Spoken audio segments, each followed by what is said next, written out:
Volcanoes can be breathtakingly beautiful or absolutely terrifying, depending on whether or not you're standing directly in front of them when they erupt. They're dramatic demonstrations of nature's immense power, and it's something that humans have feared since we first learned to farm and build towns near what we thought were dormant volcanoes. But even today, more than half of all people live within 100 kilometers of an active volcano. It seems we just can't stay away from them. The biggest volcanic eruption in recorded human history happened in 1815, when Mount Tambora on the island of Sumba erupted with a force of 6,000 cubic kilometers of ash and rock. This event killed over 90,000 people. But this was nothing compared to the largest volcanic eruption in Earth's history, which occurred in Indonesia in 74 million BC. Then known as Mount Toba, it unleashed more than 2,800 cubic kilometers of debris into the atmosphere, including a layer of ash that remains there to this day.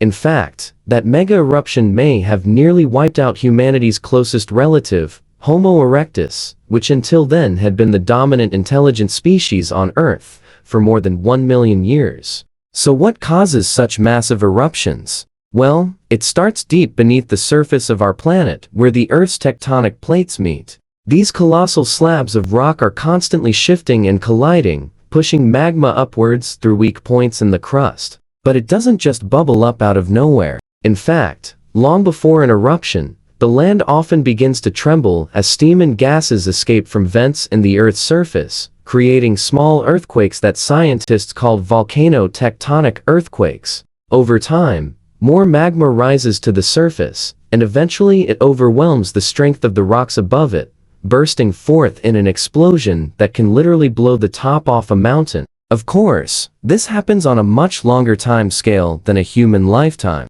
So for us, volcanoes tend to seem like dormant parts of the landscape, until suddenly they aren't. Today, there are about 1,300 potentially active volcanoes around the world, meaning ones that could erupt in our lifetimes. And many of them show signs that they're getting ready to blow. Take Mount Vesuvius, for example, the volcano that destroyed the Roman city of Pompeii in 79 AD. It's been quiet for 1,800 years, but now, scientists think it's due for another outburst. It's not clear if anything could have stopped the destruction of Pompeii, but today, Naples, home to 4 million people, sits at its base, and the death toll would be far higher. In fact, experts believe that a large-scale eruption of Mount Vesuvius would kill between 20 and 30,000 people and send shockwaves across the rest of Europe. That's because when Vesuvius erupts, it won't just be Italian firefighters who will need to extinguish the flames. Hot ash and toxic gases will billow into the air and travel across the Mediterranean, causing widespread crop failure. Soaring ash clouds can also block sunlight and cause global cooling, plunging Europe into a volcanic winter. Just imagine trying to explain that one to your boss. Your absence from work is due to an unexpected volcanic eruption in Italy. It's not your fault, you swear. In fact, major volcanic eruptions are believed to have caused ice ages in the past. And today, scientists are particularly concerned about a so-called supervolcano, Yellowstone National Park in the United States. It's been dormant for 640,000 years, but that might not mean much on a geological timescale. What's more, it rumbled back to life in 1985, when thousands of small earthquakes shook the region. Could we see another super eruption like the one that created the park's namesake lake 2 million years ago? Well, probably not. Super eruptions are extremely rare. The last one happened about 7,500 years ago in New Zealand, and it would take a series of very unlikely events for it to happen again. But that hasn't stopped some conspiracy theorists from claiming that the US government is planning to blow up the volcano to prevent an even more catastrophic eruption. Or maybe they just want to cover up the fact that bison roam free in Washington, D.C. It's hard to say, but what if a major volcanic eruption did occur? How would we stop it? Well, if we caught it early enough, it might be possible to trigger a controlled eruption by digging tunnels beneath a volcano and pumping water into the magma chamber. Once the pressure is high enough, it would release all the built-up energy in a less damaging explosion. It sounds simple enough, But this technique has never been tried on a large scale, and there's no guarantee it would work. For instance, pumping water into Mount Vesuvius could cause an even more explosive eruption. So for now, scientists are focusing on predicting eruptions with greater accuracy instead. They're working on advanced monitoring systems that can detect subtle changes in a volcano's activity, such as increased earthquake frequency or slight changes in its shape. If they can spot the warning signs early, they might be able to save thousands of lives. One of the most promising new tools in their arsenal is a type of satellite that orbits close to Earth's surface. As it passes over volcanoes, it uses radar to map minute changes in their structure. Since volcanoes are usually covered in thick clouds, this technology can study them regardless of the weather, and it's already helped scientists better understand the inner workings of Mount Vesuvius and other volcanoes around the world. That said, studying volcanoes from space is only part of the solution. Experts also need to monitor seismic activity on the ground using local networks of seismometers. These instruments detect the tiny tremors that precede eruptions and allow scientists to calculate the amount of magma accumulating beneath the surface. In some cases, they can even reveal the size and shape of the magma chamber. All of this data is fed into computer models that can predict how long it will be before a volcano erupts.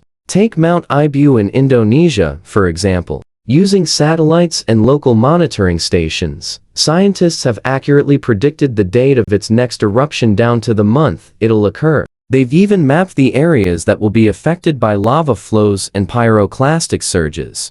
If a large-scale eruption does occur, they'll use their knowledge of the volcano to issue timely evacuation orders and hopefully avoid a disaster like the one in Pompeii. But what if there was a way to actually stop a volcanic eruption? Well, it turns out there is. Scientists have developed a system called the Magma Ocean Control Structure, which involves building a huge seawall around a volcano to prevent it from blowing. Sounds crazy, right? Well, hear me out. The idea is to divert seawater into a series of underground pipes that encircle the volcano. Then when an eruption begins, pumps would force the water upwards, turning the molten magma into solid rock. Eventually, the water would solidify the entire volcano, stopping the eruption in its tracks. This would obviously only work on underwater volcanoes, and it's not exactly cheap. It would cost millions of dollars to build such a structure. But if it meant saving countless lives and preventing widespread crop failure,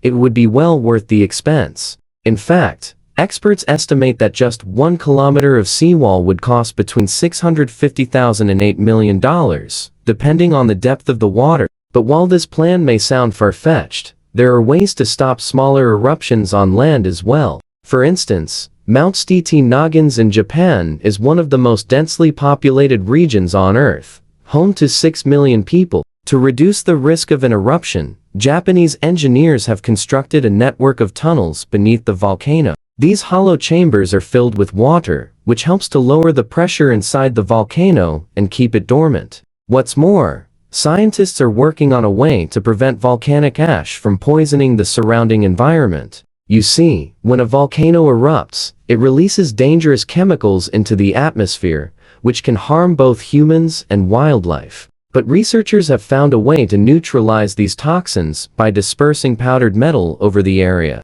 Once the ash has settled, it reacts with the metal to form harmless compounds. This technique has already been tested on Mount Vesuvius with great success. As you can see, there are plenty of ways to mitigate the damage caused by volcanic eruptions. But ultimately, there's no surefire way to prevent them. If you ask me, we're better off learning to live alongside volcanoes than trying to fight Mother Nature. So the next time you're in a city near an active volcano, don't forget to thank your lucky stars that it hasn't blown its top recently. Now, check out this video to learn what would happen if every single volcano on Earth erupted at once. Or watch this video instead.